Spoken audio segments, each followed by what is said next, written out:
So the Department of State Service witness testifies in court against Nnamdi Kanu, claiming that Mazen Nnamdi Kanu's brokers has caused economic paralysis in the southeast. Hello, welcome to this channel. There is this video I came across and I would like us to watch it together. But before we do that, please, if you have not subscribed to this channel, please go ahead and do that. Click on the subscribe button and turn on your notification bell to keep being part of this. Then as you watch, do not forget to react and also drop your comments in the comment section.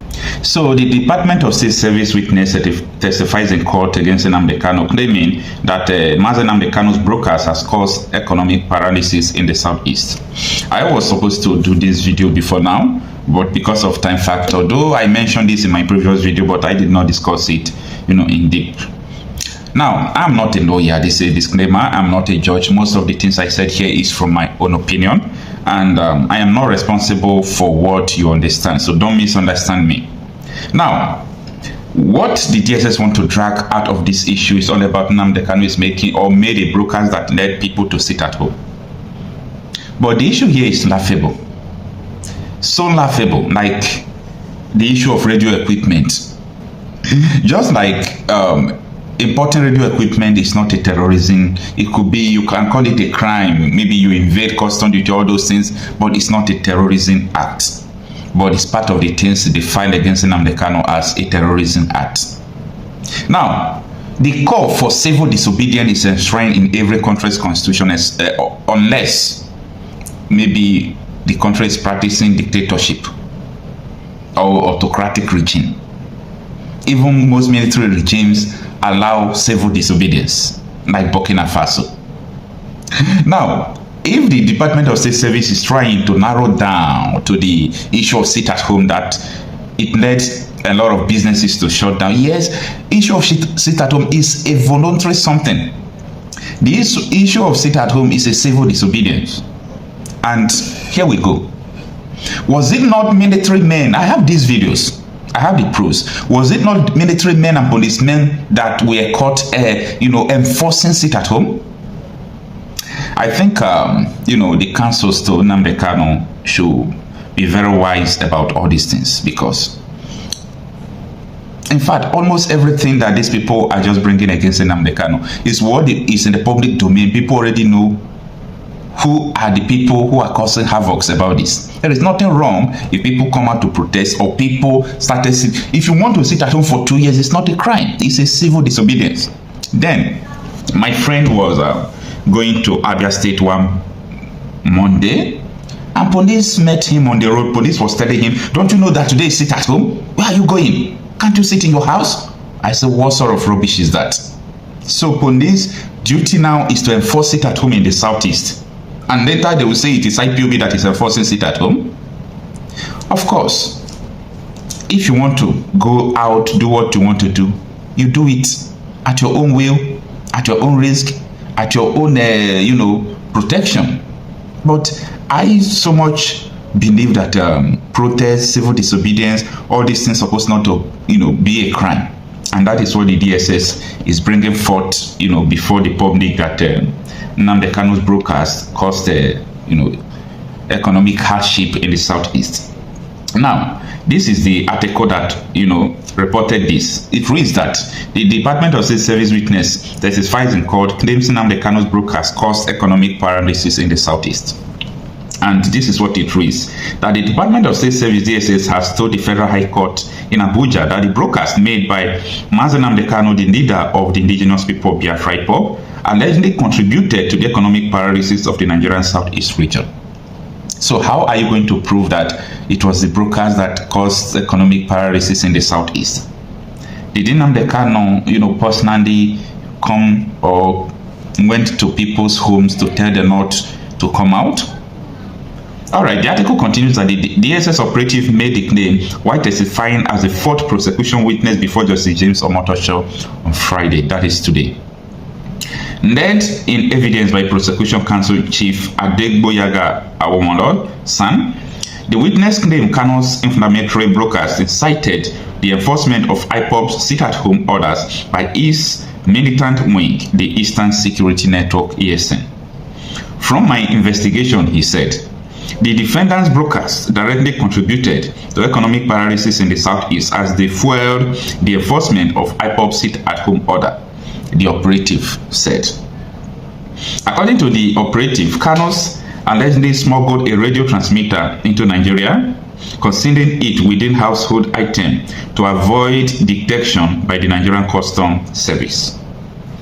Now, this is another place that I think during the cross-examination by Nnamdi Kanu's with Nego team, that they have a lot of things to say. Radio equipment, was it not supposed to be a household, appliance or appliances? I don't really know, but in my house, I have radio equipment. Radio equipment could be transmitter, it could be microphone, like these ones. It could be laptop. If you see transmitting equipment, it's portable. It is what you can even carry in your nature traveling bag and move it up. So what they are saying is that Nnamdi Kanu adds the radio transmitter into household equipment, and he said that this container is household equipment. And the DSS checked it, and they saw the radio equipment inside. For me, radio equipment is still a household stuffs. That is what I think. Let me know what you think. And the article continues that,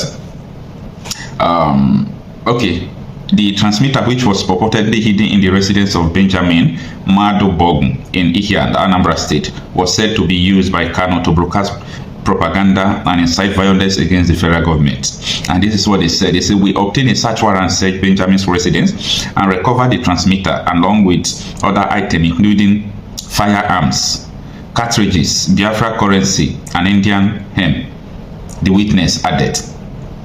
A certified true copy of search warrant issued by the Ihanda Chief Magistrate Court on October 28, 2025 was admitted into evidence. Also tendered was a video showing Kanu inspecting the transmitter, where he allegedly referred to the device as a game changer and a nuclear weapon for Biafra.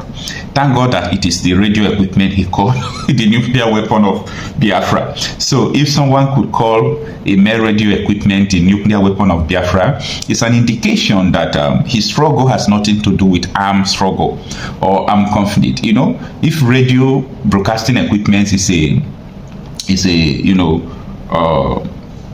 nuclear weapon for Biafra, it means that what he's doing ought not to be termed as terrorism, talk less of treason. So let's continue with the article.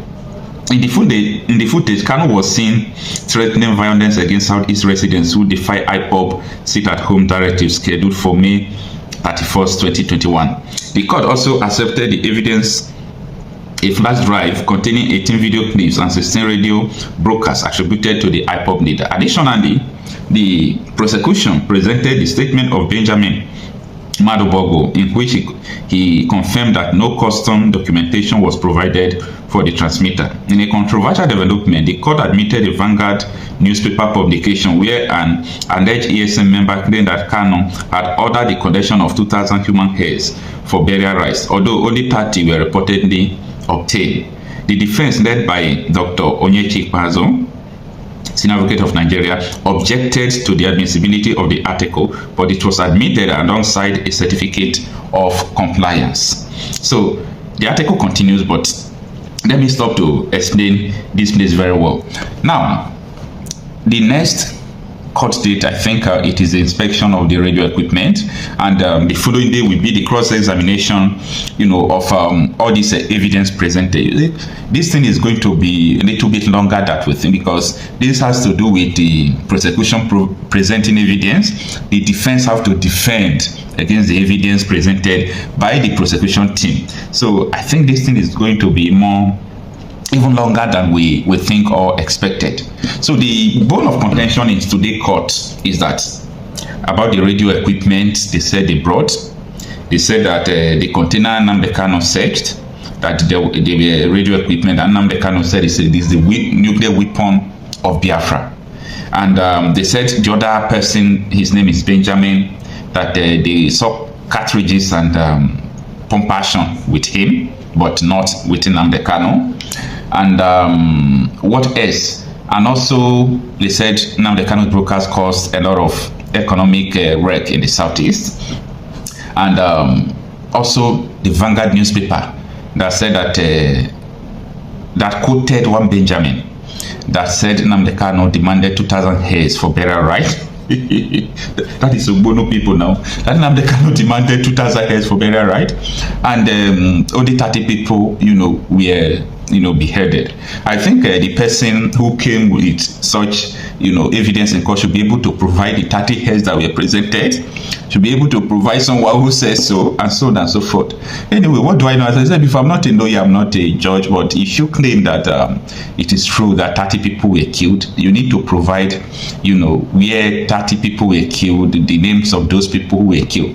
It's just like from the beginning when they said that Nnamdi Kanu ordered the instigation of the NSAS protest that led buses to be set up. There's BRT buses in Lagos, and the defense team asked them, Kanu Agabi asked, okay, no problem.